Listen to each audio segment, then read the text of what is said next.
नमस्कार मित्रांनो, साती आसरा बद्दल आज आपण व्हिडिओमध्ये जाणून घेऊया. साती आसरा म्हणजे काय आणि त्यांची माहिती आज संपूर्ण या व्हिडिओमध्ये तुम्हाला सांगत आहे.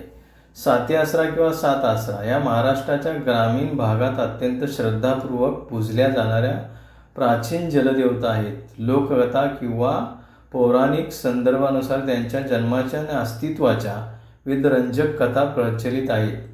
त्यांच्याशी संबंधित मुख्य कथा आणि संकल्पना खालीलप्रमाणे आहेत. पौराणिक कथा, इंद्रदेवाचा शाप. पौराणिक कथेनुसार या साती आसरा म्हणजे स्वर्गलोकातील इंद्रदेवाच्या 7 अतिशय सुंदर अप्सरा होत्या. एका प्रसंगी त्यांच्याकडून झालेल्या चुकीमुळे किंवा गंधर्वाच्या एका वादामुळे इंद्रदेवाने त्यांना पृथ्वीवर मनुष्य योनीत किंवा पिशाच योनीत जन्म घेण्याचा शाप दिला.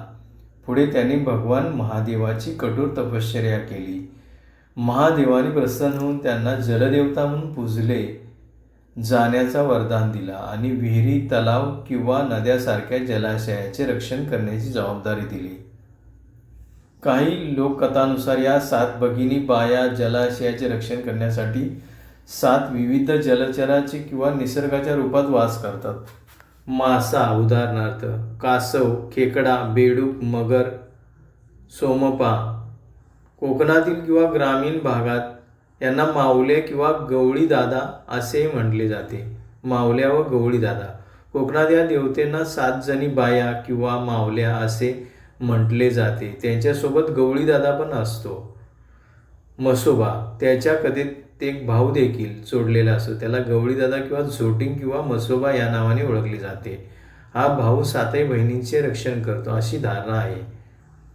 निवासस्थान. साती आसरांचे स्थान नेहमी पाणी असलेल्या ठिकाणी म्हणजे विहीर, बारव, ओढा, नदी किंवा तलाव यांच्या काठावर असते.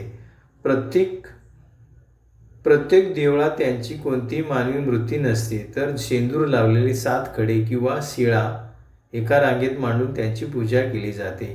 पूजा आणि नवस. ग्रामीण परंपरेत नवीन लग्न झालेल्या नवरीला विहिरीवर नेऊन साती आसरांची पूजा करण्याची प्रथा आहे. घरात लहान मुलांना किंवा महिलांना पाण्याचा त्रास होऊ नये म्हणून त्यांना पुरणपोळी, खण, नारळ किंवा हिरव्या बांगड्या नैवेद्य म्हणून ओटी अर्पण केला जातो.